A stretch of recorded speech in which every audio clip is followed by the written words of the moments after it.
mais ne fut jamais signalé aux autorités par peur du ridicule ou des représailles.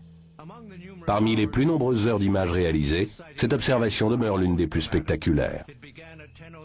Cela commença le 20 octobre 1995 à 22h03 et dura plus de 50 minutes.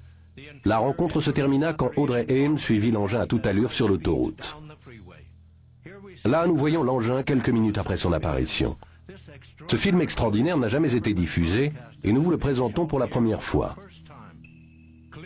Nous pouvons clairement voir l'engin stationnant en silence au-dessus des maisons. On parle généralement de ces grands engins comme de vaisseaux éclaireurs et, dans certaines affaires, comme de vaisseaux mers. Leur réputation vient de leur dimension, que les témoins ont qualifiée d'immense et d'une douce lumière brillante émise lors des manœuvres de l'appareil. Après environ 38 minutes d'observation, l'engin, toujours en vol stationnaire, commença à s'éloigner de la maison. Audrey suivit l'engin dans sa voiture et s'arrêta le long de l'autoroute pour le filmer en train de stationner près d'un immeuble d'habitation. Quelques minutes plus tard, l'engin vola directement au-dessus de l'aéroport international de Miami qu'il survola brièvement. Puis il se dirigea vers une zone résidentielle et accéléra jusqu'à être hors de vue.